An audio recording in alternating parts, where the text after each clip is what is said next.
Sumasa inyo ang palatuntunang ang Iglesia ni Cristo, isang palatuntunan na maghahatid sa inyo ng mga dalisay na aral ng Diyos na sinasampalatayanan ng Iglesia ni Cristo.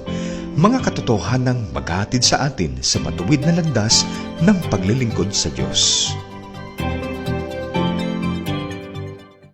Welcome po sa ating palatuntunan, ang Iglesia ni Cristo. Sana po ay samahan nyo kami sa kabuuan po ng ating pagtalakay. Ako pong kapatid na Orly de Guzman, kasama po natin ang kapatid na Jerry Lapira. Magandang araw po kapatid na Orly at sa lahat po ng mga sumusubaybay sa palatuntunan ito. Patuloy po kaming nag-aanyaya sa inyo na samahan niyo po kami sa isang makabuluhang pagtalakay. Ang amin pong ipaglilingkod ng kapatid na Jerry ay ang tungkol po sa tunay na mananamba. Mahalaga po na ito'y ating pag-usapan sapagkat pagkantao, hindi napabilang sa mga tunay na mananamba, gaano man ang kanyang sakripisyo, ano man ang kanyang puhunan, yung pagsamba niya patungkol sa Diyos at sa ating Panginoong Jesucristo, mawawalan lang ng saysay o mawawalan ng kabuluhan. Tiyak na yung mga nakikinig po sa ating kapatid na Orly, hindi papayag na sila ay mapabilang sa ganung uri ng mananamba. Kaya tiyak na interesado po sila dito sa paksang ipaglilingkod po natin. Kasi nga, kung napakarami ng sakripisyo, napakarami ng puhunan, buhay, panahon, tinatangkilik, tapos mawawalan lang ng kabuluhan ng lahat ng puhunan nila, masakit sa tao yun eh.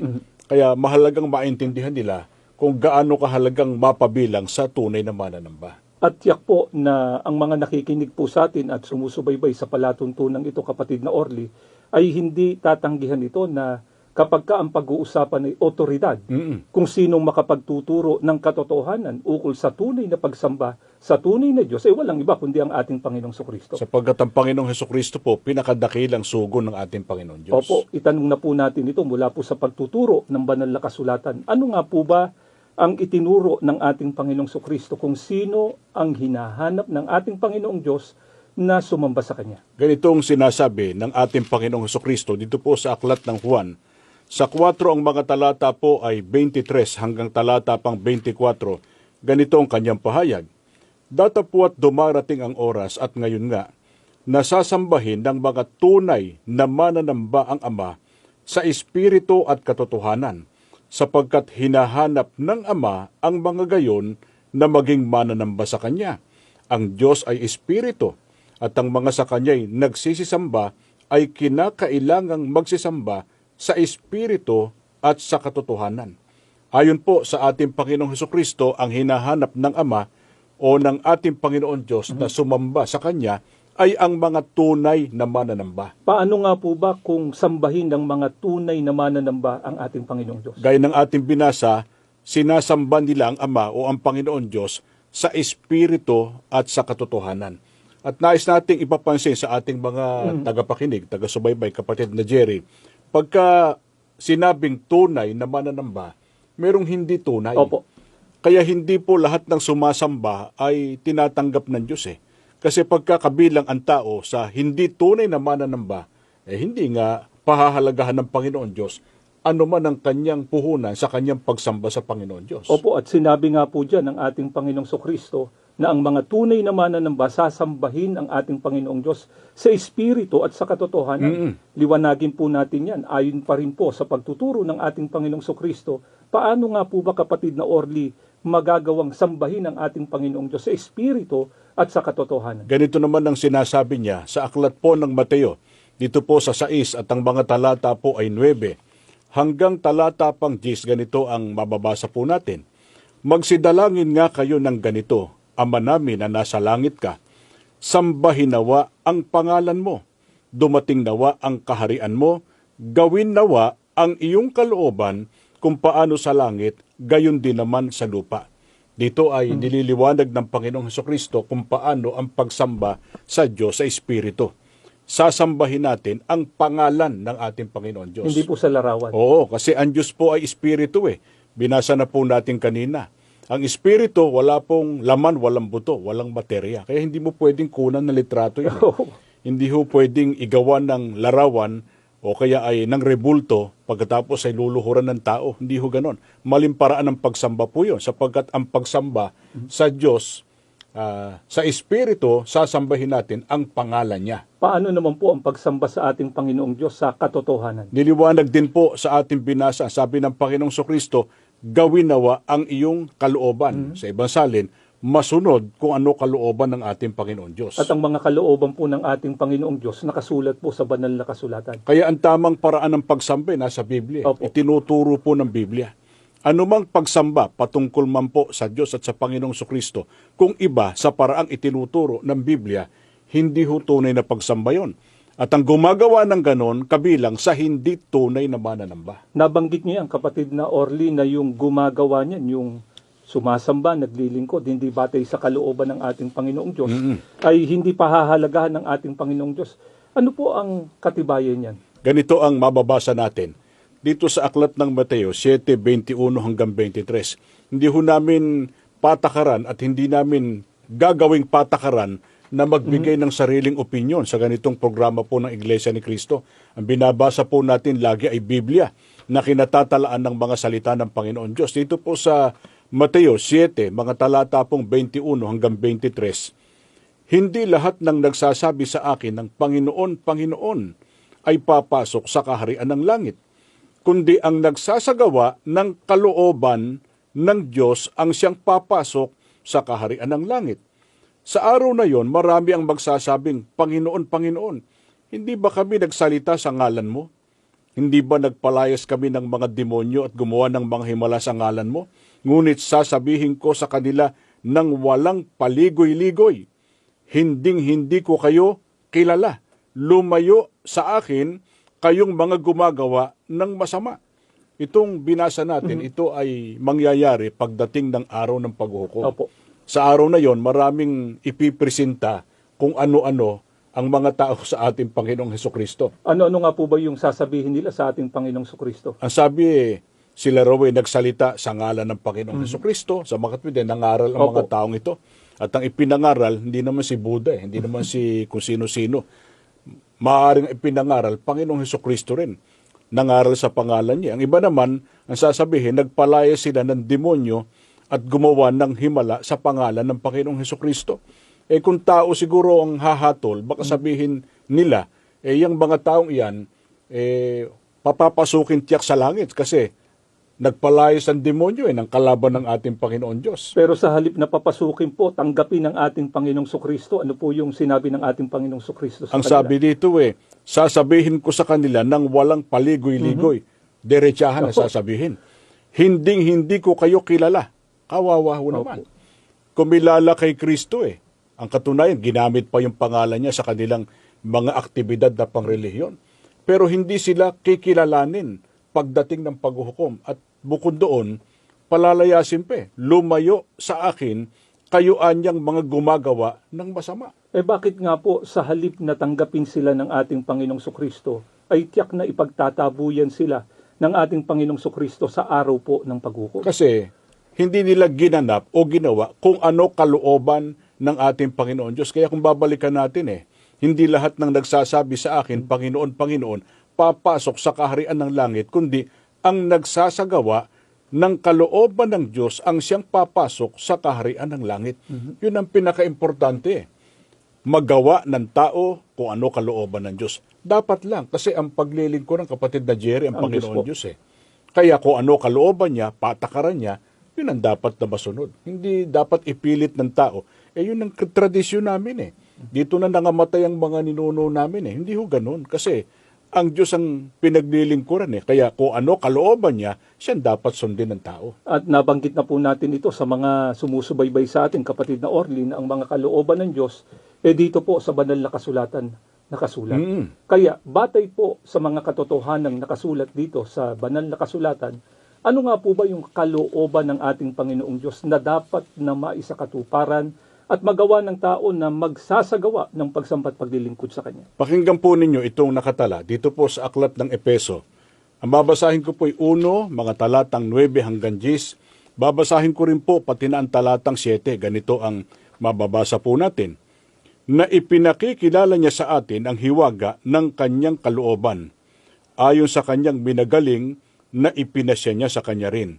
Sa pagiging katiwala sa kaganapan ng mga panahon upang tipunin ang lahat ng mga bagay kay Kristo.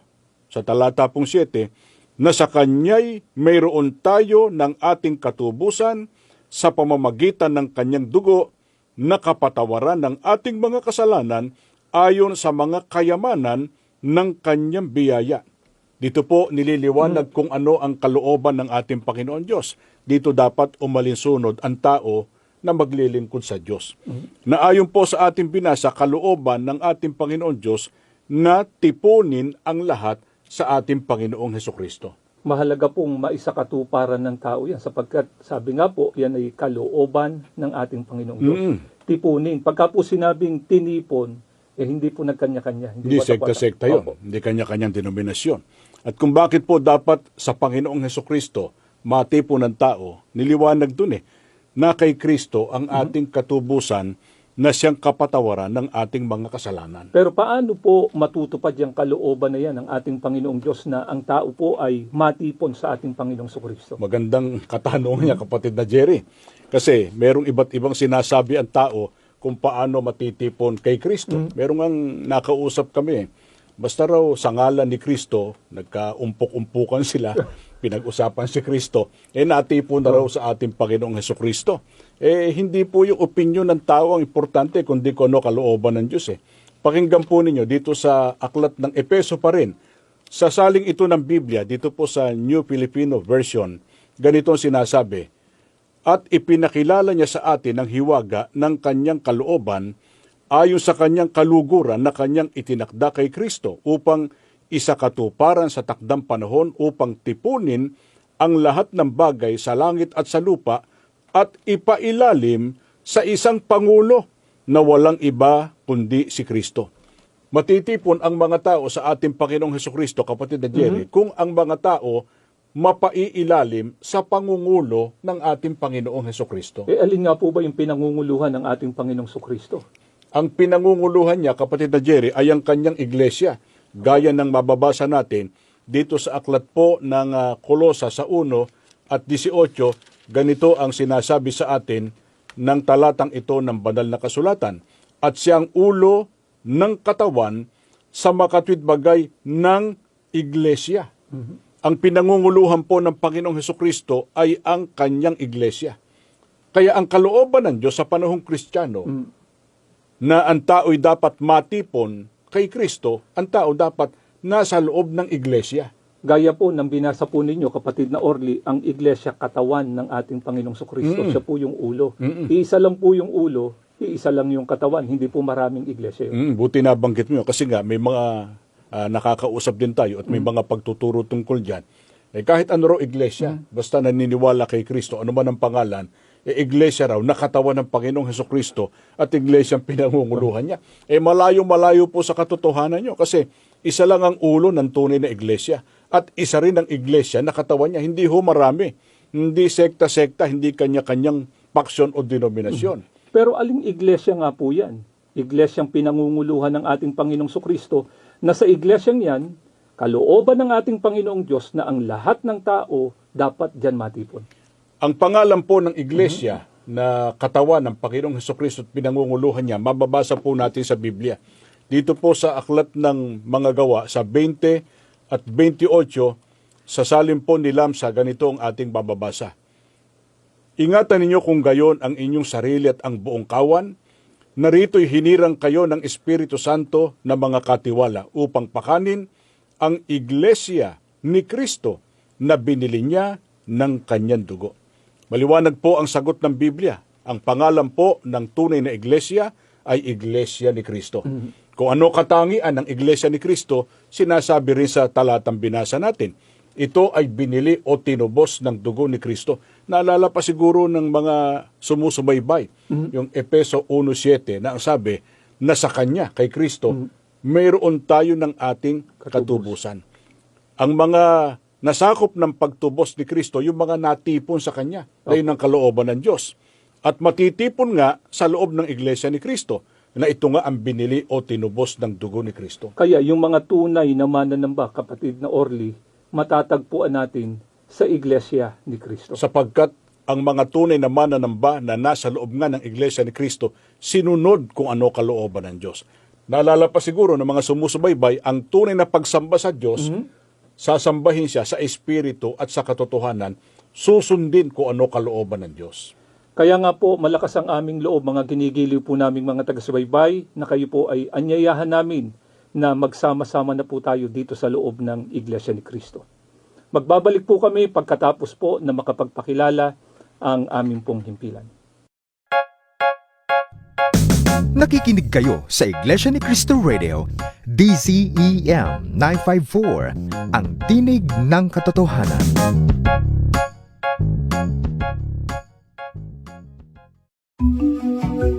A to Q.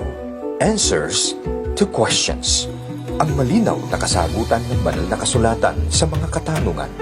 Paglalahad ng mga salita ng Diyos na maghahatid sa tao sa pagkaunawa sa katotohanan at magdadala sa kaligtasan. A to Q. Answers to questions. Nagbabalik po ang ating palatuntunan. Sana po inariyan pa kayo para patuloy pong makinig sa ating pagtalakay. At sa pagkakataong ito, kapatid na Orly, ay sasagutin po natin ang isa sa katanungan na ipinadala sa atin ng isang nagsusuri sa Iglesia ni Cristo. Pakinggan at panoorin po natin yung kanilang katanungan. Ako po si Kevin Chico, isang Katoliko. Ang katanungan ko po, totoo po ba na sapat na ang pananampalataya lamang upang ang tao ay maligtas? At hindi na kailangan pang umanib sa alinmang iglesia? Ito po yung katanungan ni Kevin Chico, kapatid na Orly. Ang kanya pong katanungan ay sapat na raw po ba na ang tao ay sumampalataya lamang para ang tao ay maligtas at hindi na raw po kailangan pa ang pag-anib sa alinmang iglesia? Yung pananampalataya, pagkatotoo o tunay, importante.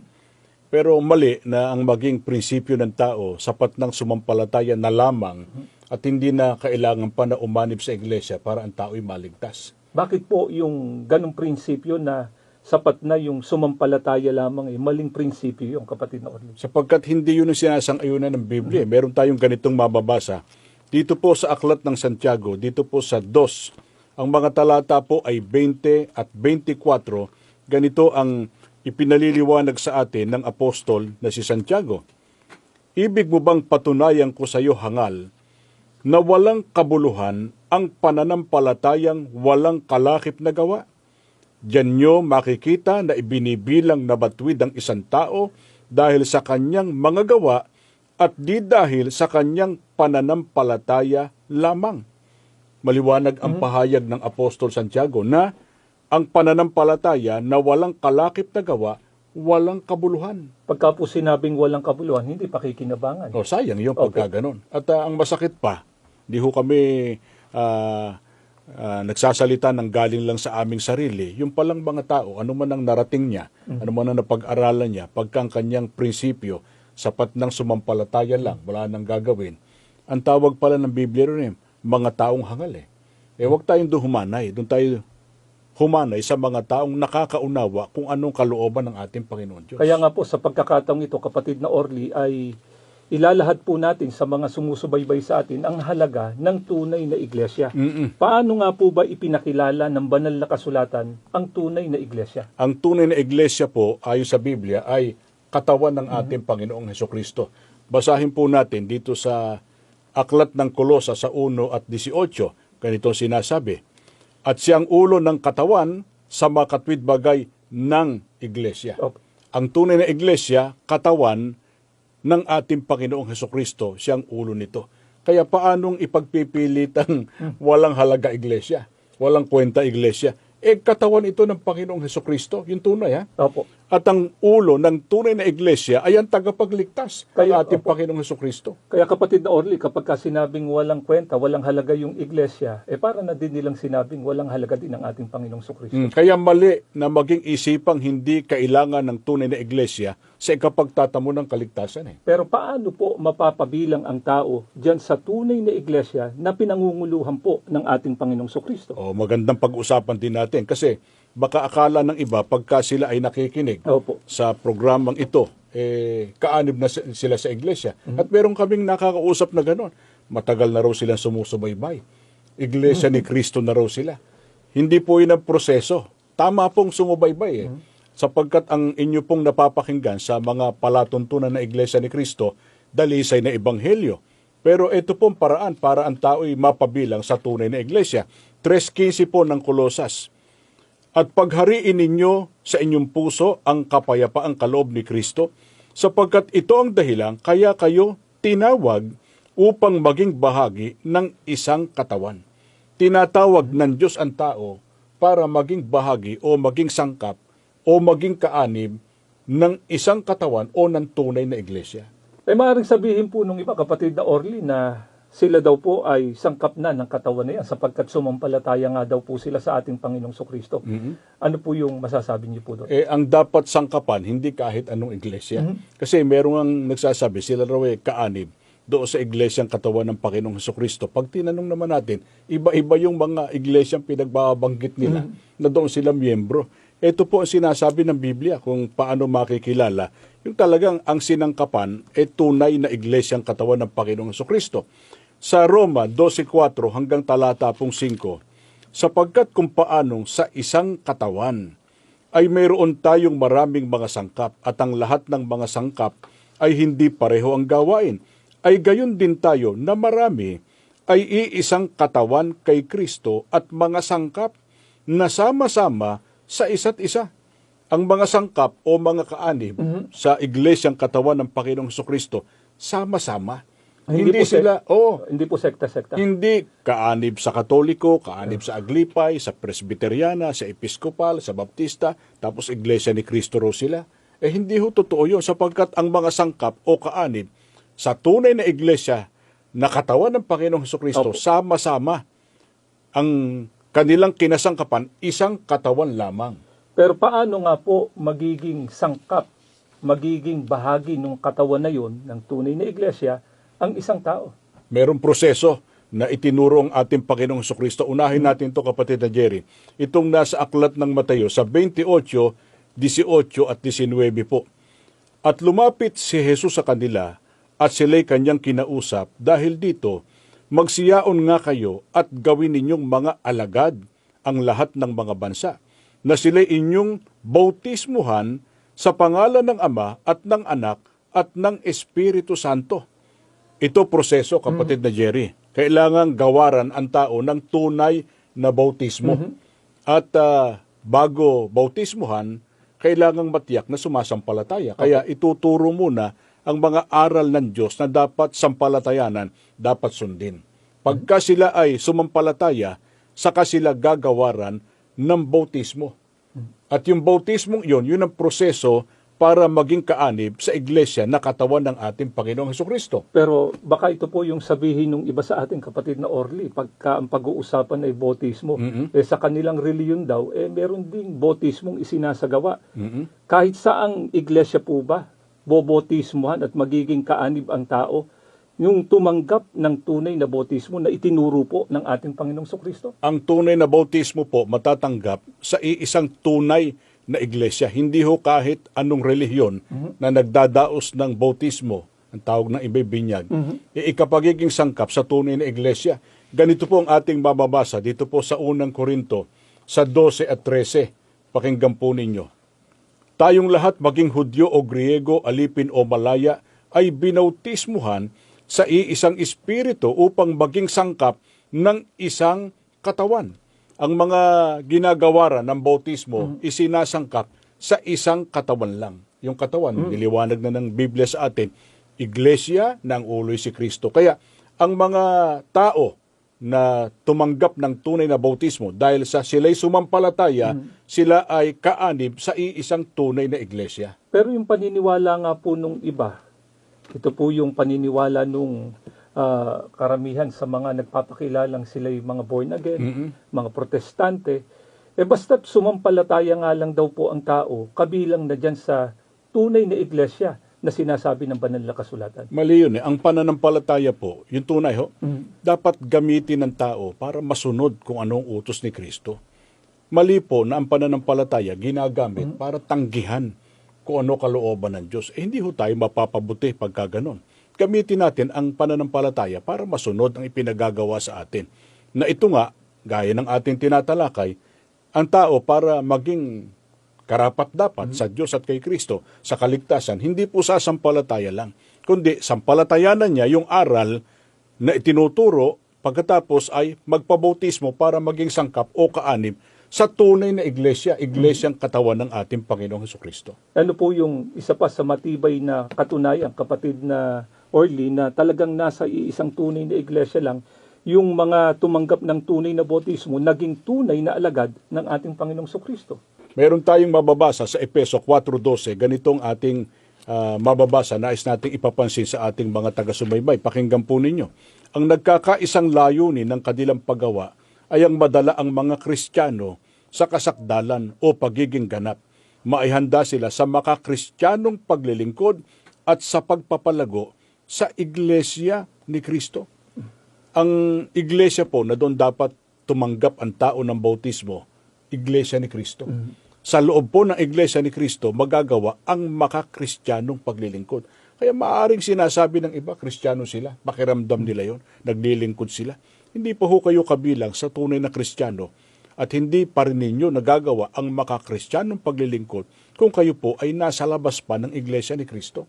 Sapagkat sa loob ng iglesia ni Kristo, magagawa ang tunay na paglilingkod na tinatanggap ng ating Panginoon Diyos. Kaya, balik tayo doon sa nagtanong, tama na sumampalataya. Mahalaga yon. Kailangan lang tiyakin, tunay yung pananampalataya. At ang pananampalataya, gamitin para masunod ang kalooban ng Diyos. Gamitin para pumasok sa iglesia ni Kristo at sama-sama nating isagawa ang paglilingkod sa Diyos na ikapagtatamo natin ang kaligtasan. Maraming salamat po, kapatid na Orly. Sa lahat po ng mga sumusubaybay sa amin, nawa po ay nakatulong ang ginawa po naming mga pagtalakay sa ginagawa po ninyong mga pagsusuri. At bago po tayo magtapos ay inaanyayahan namin kayo sa isang panalangin. Panginoon po naming Diyos, muli po nagpapasalamat kami ng napakarami Amen. sa napakagandang pagkakataon na muli mong ipinagkaloob sa amin. Amen. Na maituro at maihayag sa maraming mga tao ang iyong mga kalooban. Amen. Mga kalooban mo kapag ka po sinampalatayanan, sinunod ng mga tao, ay tiyak na maghahatid sa aming lahat sa pagtatamo ng pangako mo pong kaligtasan. Amen. Panginoong Hesukristo, lumalapit din po kami sa iyo. Patuloy mo nawa po kaming ilapit at ipamagitan sa Ama. Amen. Patuloy na basbasan ang kabuuan ng iyong iglesia Amen. sa pangunguna po ng tagapamahalang pangkalahatan Amen. na inilagay sa amin para pangunahan kami sa masiglang paraan ng mga paglilingkod. Amen. Ama, buong-buo na po ang aming pag-asa.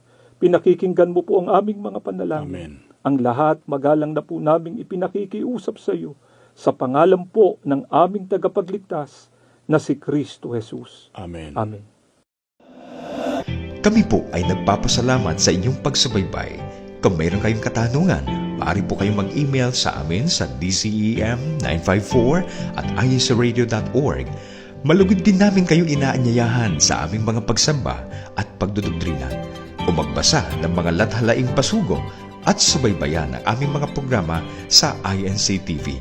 Maaari rin po kayong makipag-ugnayan sa mga ministro at mga may tungkulin sa Iglesia ni Cristo sa pinakamalapit na lokal sa inyong pook.